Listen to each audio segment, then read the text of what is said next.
Fala galera, tudo bem? Rui aqui. Vamos continuar o nosso estudo de lógica. Hoje a gente vai continuar um pouco os silogismos categóricos, né?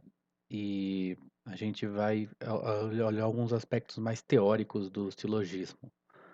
Então, o Aristóteles considerava a primeira figura como a única perfeita, ou seja, a única em que a conclusividade da inferência era imediata. Eu acho que eu já falei um pouquinho disso, né? Que ela era evidente, desculpa. Mas os escolásticos expressaram o princípio que governa essa figura em um cânone chamado Dictum de Homini et Nullo. Para eles, para os escolásticos, né, esse era o princípio fundamental do processo de raciocínio, que não era para Aristóteles, né? Eles transformaram isso num cânone, que é esse que está escrito aqui. Tudo o que é afirmado ou negado de qualquer sujeito é, por isso mesmo, né, é, portanto, afirmado ou negado de todas as suas partes. Esse seria um cânone da primeira figura, que para os escolásticos era um princípio fundamental do processo de raciocínio, o que não é exatamente verdade para Aristóteles, embora Aristóteles também considerava a primeira figura na qual esse cânone é baseado como sendo a figura principal, né. Então, nós não devemos entender o sujeito desse princípio como uma coleção de indivíduos. Então, esse todo não é uma coleção de indivíduos, tem mais a ver com aquela coisa da intenção. Porque isso reduziria a inferência a uma mera tautologia, né. Quer dizer, se eu digo algo de todos os indivíduos, eu digo algo de todos os indivíduos, basicamente, né. Mas, para uma coleção de indivíduos, não é necessária uma inferência para afirmar o atributo de cada um deles individualmente. No dicto, o sujeito é um universal, é um todo lógico. Então, quando eu digo, algo dos mamíferos, né, eu estou dizendo de cada uma das espécies que compõem o gênus mamífero, né. Então, o dito é uma consequência. O dictum, então, é essa frase aqui, não sei se ficou claro, né? Tudo que é afirmado ou negado de qualquer sujeito é, portanto, afirmado ou negado de todas as suas partes, respectivamente, né? O que é afirmado de um sujeito é afirmado de todas as suas partes, o que é negado de um sujeito é negado de todas as suas partes. Então, esse dictum é uma consequência do princípio da contradição, né? Se nós violamos o dictum, nós dizemos que todos o x é y e algum x não é y, né? A gente diz afirma algo universalmente e nega algo particularmente do mesmo sujeito, né? Então é uma contradição. Então Aristóteles prefere a primeira figura do silogismo porque ela dá a síntese dos termos nas próprias premissas. Então, lembra que colocava a premissa maior primeiro, né? Mas aqui a gente está fazendo mais do jeito aristotélico, que a gente começa com a menor. Então, S é parte de M, seria, se a gente dissesse todo S é M, todo M é P, logo todo S é P. Seria mais ou menos dizer a mesma coisa aqui. Se S é parte de P e M é parte de P, logo S é parte de P. Então é como se dissesse assim, se S é parte de M, M é parte de P, logo S é parte de P. Então, isso é muito mais evidente, deixa eu ver se eu coloquei aqui. Ah, tá. Do que nos outros casos, porque quando você tá em outro silogismo, fica tipo, S é parte de P, mas sabe, quando o silogismo nas outras figuras não é tão evidente, você tem que pensar um pouco.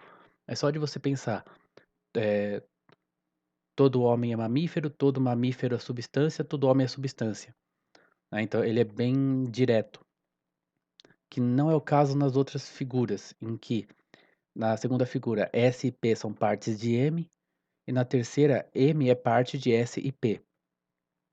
Então, quer dizer, as relações lógicas de S como parte de P não é dada nas premissas, porque em todas as figuras,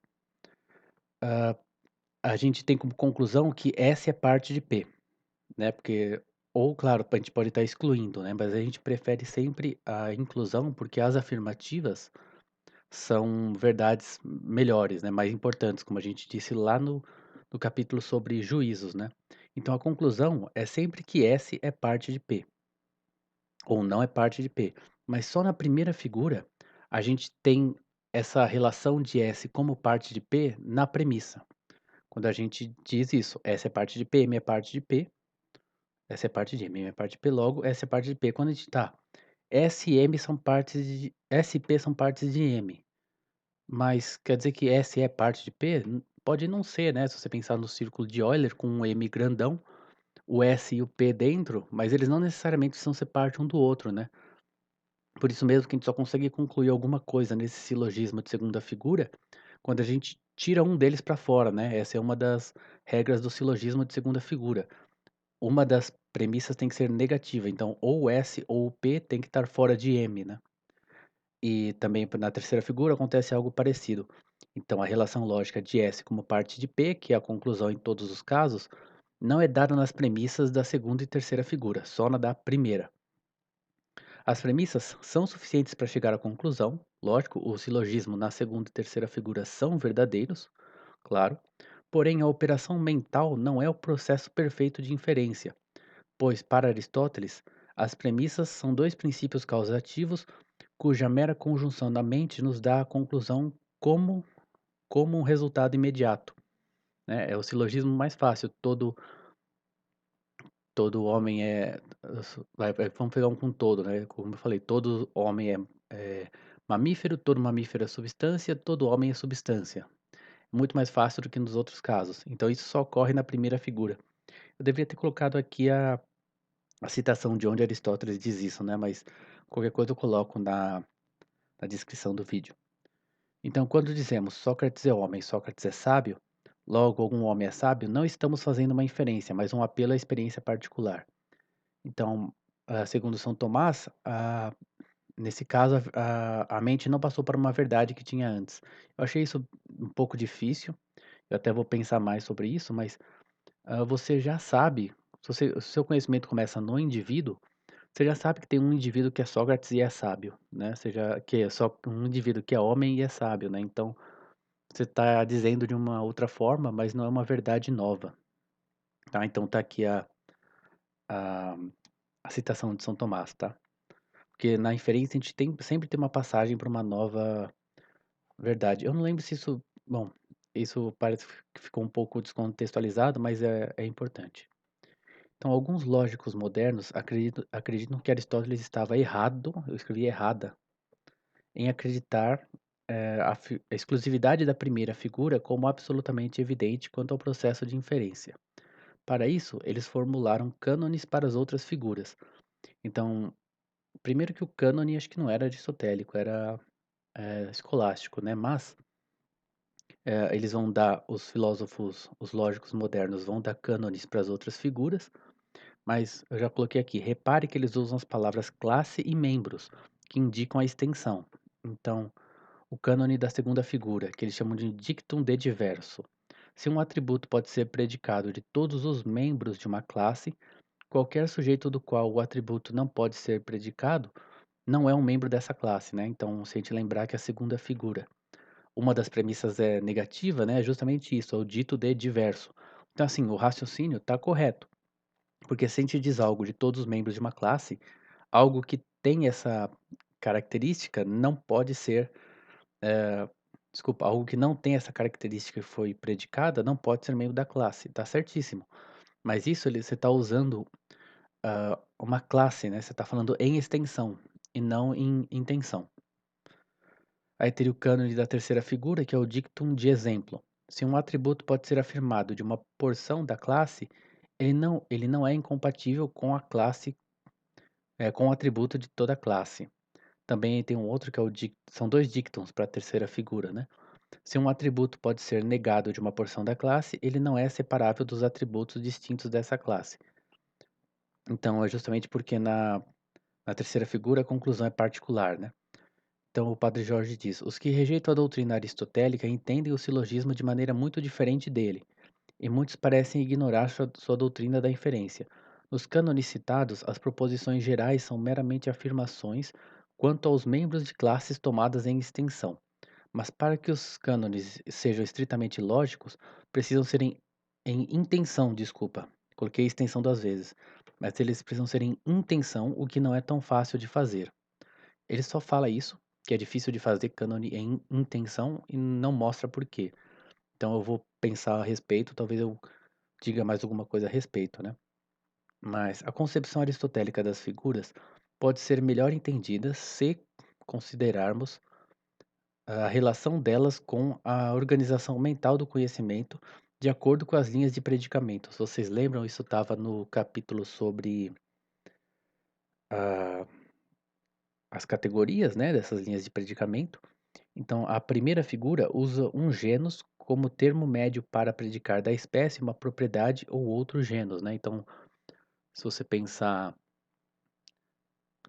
você coloca todo um A dentro de um M, né? Então seria, por exemplo, todos os homens são animais, e aí você diz algo dos animais, né? Então, todos os animais são mortais, aí você tira que todos os homens são mortais. Então, ele usa um gênero, você pega um todo, né, uma espécie, coloca dentro de um algo maior, e desse algo você tira uma propriedade ou um gênus maior, né? Então, a segunda mostra a relação negativa entre espécies que não são do mesmo gênero, né? Porque a segunda figura você sempre tem que ter uma negativa, sempre separar alguém de um todo. E a terceira mostra a relação entre dois gêneros, se a mesma espécie é subordinada a ambos, a conclusão devendo ser particular. Aí o Padre Jorge diz que a quarta figura segue um processo mental nada natural, porque se você lembra, a quarta figura era o termo médio na extremidade, né? E os termos maior e menor no meio da figura, né? O termo médio é sujeito da menor e predicado da maior. Então ele diz assim: a quarta figura apresenta A como parte de B e B como parte de C.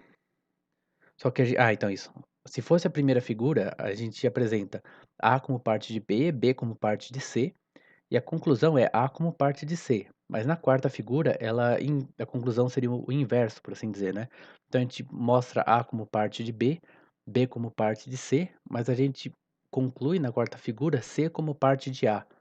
Então ele é um processo bem estranho, assim. Talvez seria, por exemplo, todos os homens são mamíferos, aí todos os homens são primatas, todos os primatas são mamíferos, alguns mamíferos são homens, né? Acho que seria isso. Então, os silogismos, eles podem ser progressivos ou regressivos. Um silogismo ele é dito progressivo quando a gente raciocina da causa para o efeito e regressivo quando a gente raciocina do efeito para a causa. Então, o exemplo que o Padre Jorge dá é: um líquido que sobe no tubo está sujeito à pressão atmosférica. O mercúrio do barômetro é um líquido que sobe no tubo. Logo, o mercúrio está sujeito à pressão atmosférica. Então, você tem que saber que quando a gente fala assim, um líquido que sobe no tubo está sujeito à pressão atmosférica. Você tem que saber que é a pressão atmosférica, né, que é uma força que faz o líquido subir no tubo, né, tipo num manômetro. Para quem lembra ali do colégio, acho que talvez você tenha ouvido falar do manômetro, né? Então, a gente, do fato de que o mercúrio é um líquido que sobe no tubo, que é o efeito, a gente conclui a causa, que é a pressão atmosférica ao qual esse líquido está sujeito. Então, e aí o exemplo contrário seria: o líquido sujeito à pressão atmosférica irá acender no tubo. O mercúrio no barômetro está sujeito à pressão atmosférica, logo o mercúrio do barômetro irá acender no tubo. Acender quer dizer subir, né? Ascensão, é isso, né? Porque acender sem S acho que é de luz, né? Então, esse seria um silogismo progressivo. A gente foi da causa, que é estar sujeito à pressão atmosférica, para subir no tubo. Aí, eu fiz aqui algo que o Padre Jorge não fez, porque eu queria garantir, ter certeza para mim mesmo, que isso é estritamente material. Então, eu transformei aquilo lá em silogismo. Então, eu fiz um líquido ascensor é sub, está, né? Mas é submetido à pressão atmosférica. O mercúrio do barômetro é um líquido ascensor. Logo, o mercúrio do barômetro é submetido à pressão atmosférica. Esse seria o primeiro silogismo. Esse que a gente conclui que ele está submetido à pressão atmosférica é regressivo, né? E o de baixo é a mesma coisa, só que um líquido submetido à pressão atmosférica é ascensor, o mercúrio do barômetro é submetido à pressão atmosférica, ele é ascensor. Então, no caso, esse aqui é o progressivo, que a gente, a partir da mercúrio, da partir da causa, a gente chegou no efeito. E aí, o que eu fiz? Eu fiz isso com as cores, tudo bonitinho, só para a gente ter aqui do lado direito, né, que A forma é exatamente a mesma, né, os 2 são M é P, S é M, logo S é P. Só que a forma é exatamente igual, mas um é regressivo, o outro é progressivo. Então, para a gente perceber que ela é só devido à matéria, né, eu tenho que saber, se o M é a causa, acho que o E se o P é o efeito, alguma coisa assim, mas a gente tem que olhar para o caso específico e saber o que que é a causa, o que que é o efeito, né. Então, para quem estuda uma lógica estritamente formal, não tem como você diferenciar entre um silogismo regressivo e progressivo. Até onde eu saiba, né, pelo que eu consegui entender. Sempre você pode também, quem faz lógica formal, pode tentar ir introduzindo essas distinções depois, né, então imagino que não seja totalmente impossível, né, mas a princípio isso está mais ligado à matéria, né. Então, a causa pela qual concluímos o efeito pode ser imediata ou remota. Se dizemos que Sócrates é capaz de sensação por ser homem, estamos dando uma causa remota, pois a causa da sensação é a animalidade, que seria a causa imediata. Então, quer dizer, porque ser capaz de sensação não é do homem, é do animal. Então, mas a gente está falando que, tá, se ele é homem, ele é animal, então ele tem a, ele é capaz de sensação. Mas na verdade a causa mesmo é a animalidade e não a humanidade, né? É a humanidade no sentido em que se você é homem, você é animal e, portanto, você vai ter sensação, né? Mas acho que deu para entender a diferença. Quando conhecemos algo por sua causa imediata, nosso conhecimento é de caráter maior do que se o conhecemos por outro caminho. No exemplo do mercúrio, usamos a causa eficiente, mas pode-se usar qualquer uma das quatro causas para fazer o silogismo, seja regressivo ou progressivo, né? Para esses silogismos, usamos o conhecimento da lei. Um silogismo cuja premissa é enumerativa é uma inferência de tipo inferior, quer dizer, a gente tem uma lei, então uma lei geral que serve para todos os casos, né? Então ele dá um exemplo de uma enumeração, que é todos os apóstolos eram judeus, São Paulo era apóstolo, logo São Paulo era judeu. Mas isso é uma enumeração, porque na verdade você conhece todos os apóstolos e sabe que todos eles eram judeus. É diferente de uma lei geral, que serve para todos os casos possíveis e imagináveis que já existiram, que ainda vão existir, e que você chega através dela por indução, seria indução imperfeita, né? Mas aqui é por enumeração. Você conta todos os casos, algo que não dá para fazer com líquidos, né? No manômetro. Você não tem como testar todos os líquidos possíveis, imagináveis que vão existir no futuro, que existiram no passado, não tem como, né? Então tem essa diferença entre o enumerativo, né, e a lei geral. Para que, o conhecim... Para que os que têm conhecimento dos motivos sobre os quais se baseiam a premissa maior, esse argumento não merece o nome de raciocínio. Não há passagem de uma verdade para outra. Eles já conheciam a conclusão antes de conhecer a premissa maior. Quer dizer, se você sabe que você sabe que todos os apóstolos eram judeus, porque você sabe que cada um deles individualmente era judeus, né? Então você já sabia que São Paulo era apóstolo, que São Paulo era judeu antes de você saber que antes de você chegar à premissa de que todos os apóstolos são judeus. Então, tem uma aí o Padre Jorge começa a falar da crítica empirista ao silogismo, que é sobretudo John Stuart Mill. Acho que ainda ele vai apanhar mais durante essa série, mas ah, os empiristas, nossa, escrevi tudo errado dessa vez. Os empiristas, faltou um S ali, sobretudo Mill, argumentam que a premissa maior, né? Também eu quis economizar a palavra. A premissa maior é uma petição de princípio. Afirmamos nela aquilo que provamos na conclusão. Então, em todo silogismo, essa seria a citação do Mill, considerado como um argumento para provar uma conclusão, há uma petição de princípio. Deixa eu ver se eu coloquei aqui. Quando dizemos todo homem é mortal, Sócrates é homem, logo Sócrates é mortal, é irrespondivelmente objetado pelos adversários da teoria silogística, quer dizer, eu, John Stuart Mill e a galera que que criticamos, né, o silogismo, a gente diz, e vocês não têm como responder à objeção, de que quando nós dizemos Sócrates é mortal, isso já está pressuposto em todo homem é mortal, e que não podemos estar certos da mortalidade de todos os homens, a menos que já saibamos da mortalidade de cada um deles individualmente.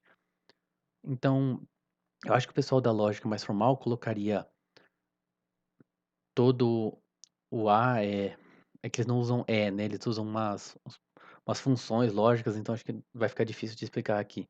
Mas a gente poderia, assim, se todos os homens são mortais, só já estamos dizendo que se Sócrates é homem, ele é mortal. Seria basicamente isso. Então, na verdade, teria dizer todo homem é mortal já é dizer que Sócrates é mortal. Basicamente isso. Então, se esse é o caso, né, se o Mill e os empiristas estão certos, nós não chegamos à conclusão pela premissa maior, mas por outros motivos. Nós argumentamos a partir da morte de vários indivíduos que a pessoa em questão também é mortal.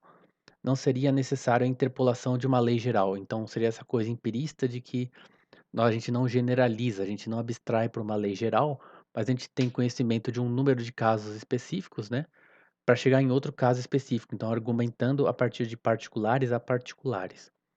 Então, para Mill, quando uma criança queima o dedo no fogo, ela não chega à regra geral de que o fogo queima, mas ela raciocina de particular a particular. Então, o fogo me queimou uma vez. Às vezes, se a criancinha for burra, né, ela tem que ver que o fogo queimou uma segunda vez, uma terceira vez, né? E aí ela chega na conclusão de que o fogo vai queimá-la na próxima vez, né? Então, esse é o argumento. O tipo verdadeiro e universal de raciocínio deve ser expresso como certos indivíduos, aqui também poderia ser certos casos individuais, né? Certas individualidades, certos casos individuais têm certos atributos. Um indivíduo assemelha-se a outros em alguns atributos, portanto, se lhes assemelhará também nesse atributo. Então, todas essas coisas têm um atributo, essa outra coisa tem um atributo parecido com elas, então ela também tem esse atributo. É bem estranho porque aparece atributo várias vezes, né? Mas coisas parecidas agem de maneira parecida, seria basicamente isso, né? Então, para mim, toda a inferência está na afirmação da premissa maior. Então, eu não preciso da premissa menor, na premissa maior já está o silogismo inteiro. A afirmação da proposição universal mostra que a base da qual afirmamos algo de um indivíduo é suficiente para inferir o mesmo de qualquer indivíduo que se assemelhe, em certos atributos, ao caso que observamos. Deixa eu ver se isso aqui. Para Mill, toda inferência está na afirmação da premissa maior. A afirmação da proposição universal mostra que a base da qual afirmamos algo de um indivíduo é suficiente para inferir o mesmo de qualquer indivíduo que se assemelhe em certos atributos ao que observamos. A proposição geral não serve apenas para preservar na memória os fatos particulares que ela guarda, mas contém também nossa, escrevi errado, nossa inferência a partir desses fatos. Mas a inferência está terminada quando afirmamos que todos os homens são mortais. O que resta é apenas decifrar nossas anotações. Então, na verdade, é a premissa geral, a premissa maior inteira que tem a, a inferência, né? Então, a resposta que o Padre Jorge dá é a seguinte: a proposição universal não é uma mera coleção de casos individuais unidos a uma inferência a outros casos particulares. A universal verdadeira, aquela que não é uma mera enumeração, não relaciona uma coleção de instâncias observadas, mas a natureza em abstrato. Então, quando eu digo todos os homens são mortais, não é que eu vi vários homens que morreram, né? Mas é que eu entendi que a humanidade tem essa característica que é a mortalidade, né? Então, eu consigo abstrair, ah, chegar à conclusão de que a humanidade tem essa característica que é a mortalidade. Então, como os empiristas negam a capacidade da mente de abstrair, eles destroem a possibilidade da lógica. Na verdade, é isso, né? Porque eu preciso chegar numa lei, eu preciso dizer que todos os homens são mortais, eu preciso dizer que todos os cachorros são mamíferos, eu preciso ter leis gerais, eu preciso abstrair para chegar em leis gerais que me permitem trabalhar com a lógica, né? Putz, eu coloquei um, aqui eu coloquei um romano e aqui eu coloquei dois indo-arábico, né? Mas tudo bem. A inferência não se resume à premissa maior. Sem a premissa menor, não podemos chegar à conclusão. Podemos saber que todos os mamíferos têm pulmão, mas se nós acreditamos que a baleia é um peixe, nós não sabemos que elas têm pulmões, né? Então, fica faltando, precisa de duas proposições para chegar à conclusão. É que, como a gente usa o caso Sócrates, a gente já sabe que Sócrates é homem, né? Então a gente todos os homens são mortais, a gente já sabe que Sócrates é homem, mas é justamente porque a gente já sabe, né? Mas é meio que se a gente dissesse X é homem, Bom, realmente, como é que a gente sabe, né? Quer dizer, não é tão evidente que já está contido na premissa maior que X é mortal. Precisa a gente dizer que X é homem também, né? É que como a gente usa o exemplo de Sócrates, a gente já sabe que é homem, tipo, acho que fica mais fácil da gente chegar na conclusão fingindo que a gente não está usando a premissa menor, mas ela é importante também. Então, é verdade que ao afirmarmos os pulmões de todos os mamíferos, está contido o caso da baleia. Mas a inferência não trata da ordem real, mas trata do conhecimento dos fatos. Então, trata do fato de que eu sei que ser mamífero, é isso, né? É ter pulmões. E é lógico que quando eu entendo isso, no mundo real a baleia já tem pulmões, porque ela é mamífero. Mas eu posso não saber que ela é um mamífero, né? É porque no caso de Aristóteles, eu acho que Aristóteles foi um dos primeiros a descobrir isso, alguma coisa assim, né? Mas por muito tempo, acho que até na Idade Média se achava que baleia era um peixe, né? Porque os caras nunca tinham aberto uma baleia, e ficar e analisado para ver se ela tem pulmões ou coisas assim, né? Se ela era mamífero ou não. Mas, então, quer dizer, não se trata da ordem real, mas do meu conhecimento, porque eu preciso descobrir as coisas, e lógico que elas já estão lá há muito tempo, mas é a minha mente que tem que juntar as coisas que eu sei para descobri-las, né? Então, por isso que ele está dizendo, né, na ordem real, quando a gente afirma que os mamíferos têm pulmões, a baleia já tem. Mas eu ainda não sei disso, então eu preciso descobrir que a baleia é um mamífero para chegar à conclusão que ela tem pulmões. Então, portanto, se não sei que as baleias têm pulmões, eu não inferi quando disse que de todos os mamíferos. Então, quer dizer, eu cheguei a uma conclusão eu peguei alguns mamíferos, né? Pode ser um só, né? Que aí tem um problema de o quão segura é a sua indução. Mas a princípio, eu cheguei à conclusão de alguns mamíferos para uma lei geral, que vale para mamíferos que eu ainda não estudei, como a baleia. Então, eu inferi os pulmões dos mamíferos, embora eu não conhecesse o caso da baleia. Posso inclusive conhecer ambas as premissas e ignorar a conclusão, pois é preciso juntar ambas as premissas para chegar a ela. Então, eu nunca tinha pensado realmente que baleia tem pulmões, não sei por quê. Tô falando sério. Tipo, beleza, eu sabia que era um mamífero, mas eu nunca tinha pensado, realmente, mamíferos têm, todos eles têm pulmões, então baleia tem pulmões. Eu lembrava de ter ouvido falar que as baleias respiram, né, que elas saem para respirar, então eu deveria ter pensado que é porque elas têm pulmões e não, como é que chama, né, não é barbatanas, guelras, não lembro como que é, né? Mas realmente eu nunca tinha pensado. Então você pode saber as coisas, mas a sua mente não juntou aquilo para chegar à conclusão, né? Tem várias vezes que a gente, acho que você pensar, você vê coisas na nossa vida que é assim, né, você pensa: "Caramba, mas eu nunca tinha pensado que isso é assim, né, mas é óbvio que é".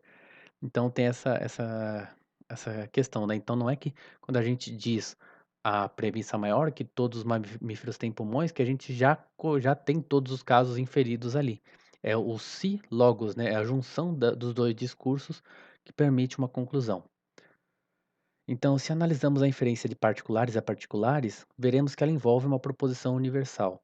Usamos atributos comuns para argumentar de um caso a outro, mas isso requer um universal aplicável a todos esses casos.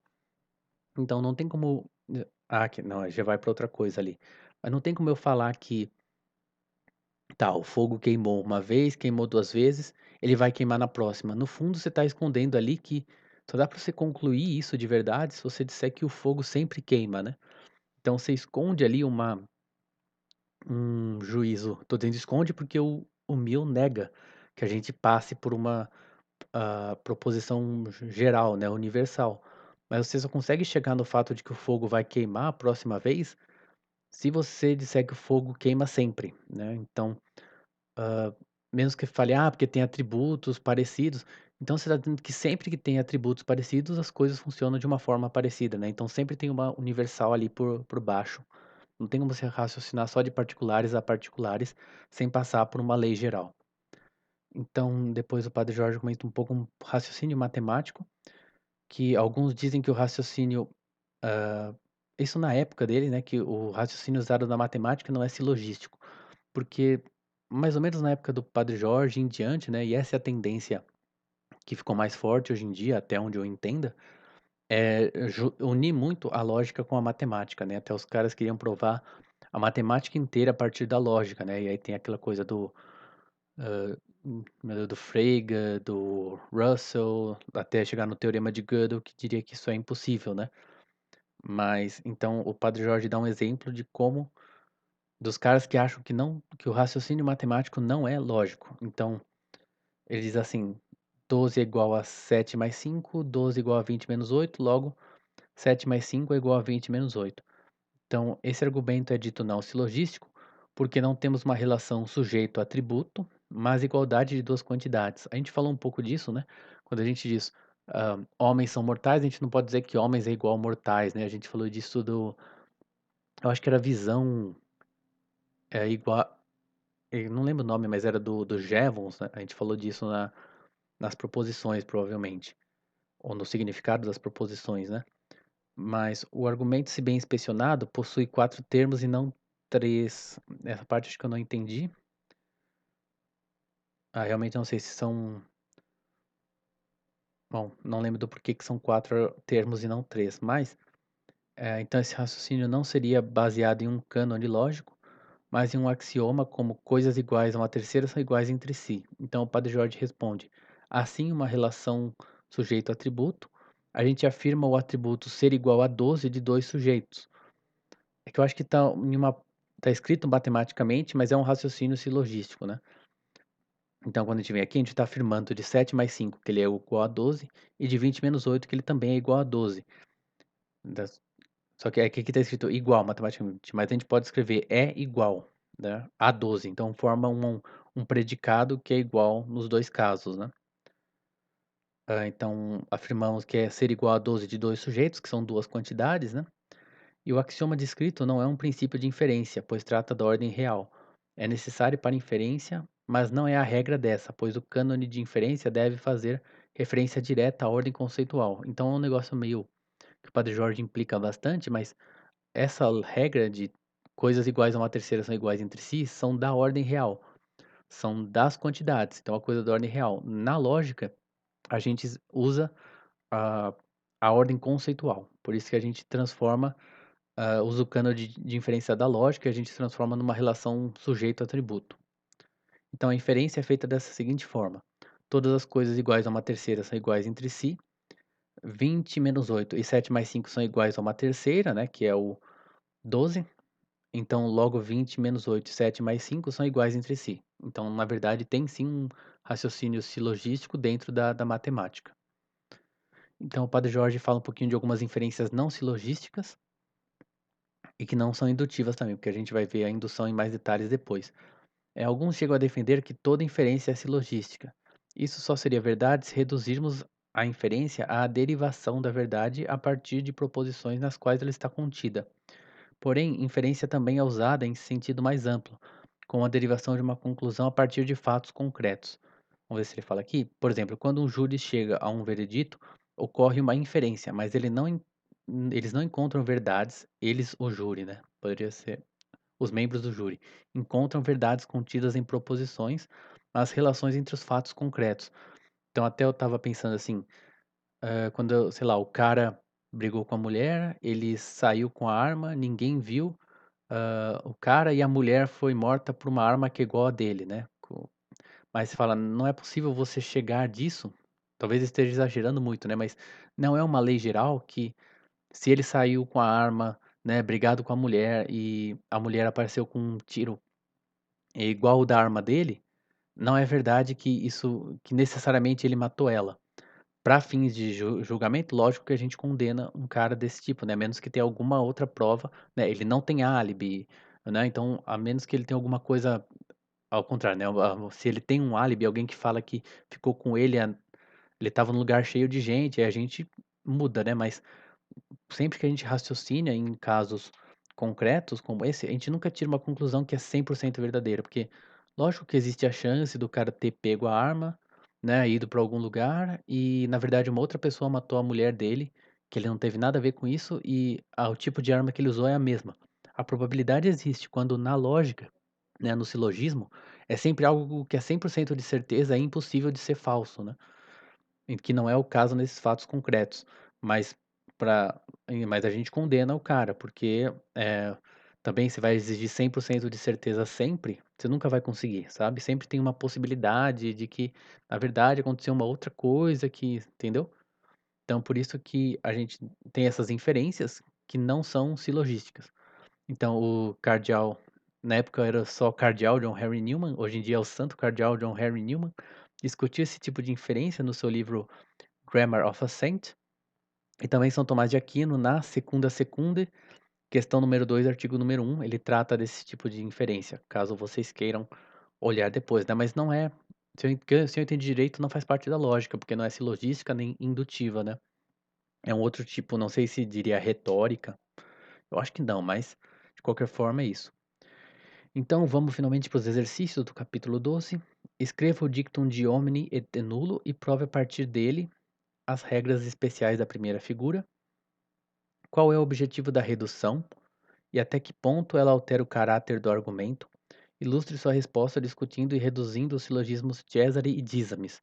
Eu acho que a gente não falou disso nesse capítulo, né, no anterior.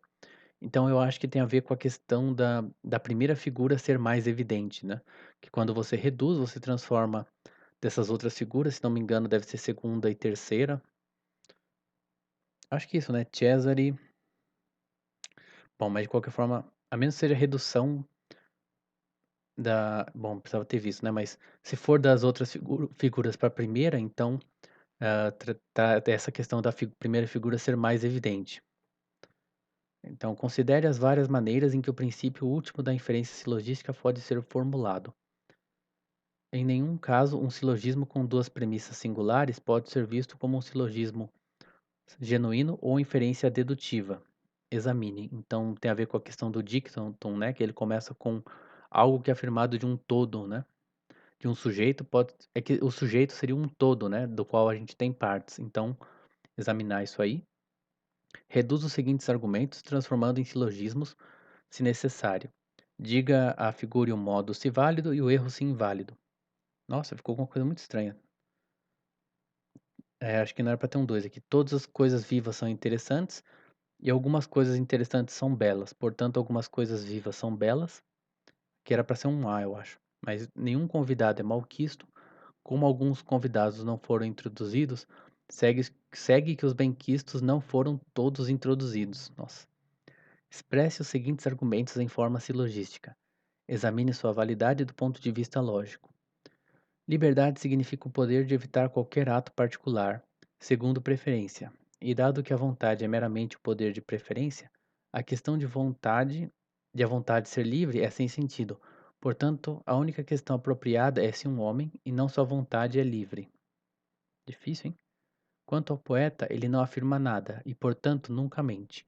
Pois, em minha opinião, mentira é dizer verdadeiro aquilo que é falso, é dizer que é verdadeiro aquilo que é falso, mas o poeta nunca afirma. Portanto, apesar de ele contar coisas que não são verdade, porque ele não as afirma como verdadeira, ele não mente. Então, todo raciocínio é de universais para particulares. Todo raciocínio é de particulares para particulares. Qual o impacto dessas duas teorias na doutrina do silogismo? Então, aquilo que a gente falou do Mill, né, e como que isso muda a visão do silogismo. Descreve e critica a teoria do silogismo de Mill, nós fizemos. O problema da inferência é, em alguma medida, um paradoxo, pois não temos inferência, a menos que a conclusão esteja nas premissas ou fora delas. Acho que, na verdade, seria excluída delas, né?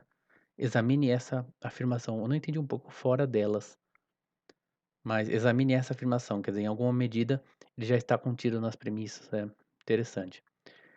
Examine criticamente a opinião de que há outras formas de inferência além do raciocínio silogístico.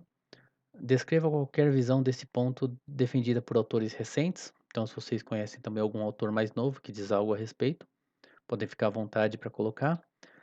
E sobre qual base foi atribuída a superioridade da primeira figura. Uma quarta figura deve ser reconhecida. É que tem alguns filósofos, acho que o próprio Aristóteles não tinha a quarta figura. Acho que foi só depois que colocaram a quarta figura mais. Então, acho que fica mais a questão sobre a superioridade da primeira figura. Então é isso, galera. Muito obrigado. Espero que tenham gostado. Até a próxima. Valeu.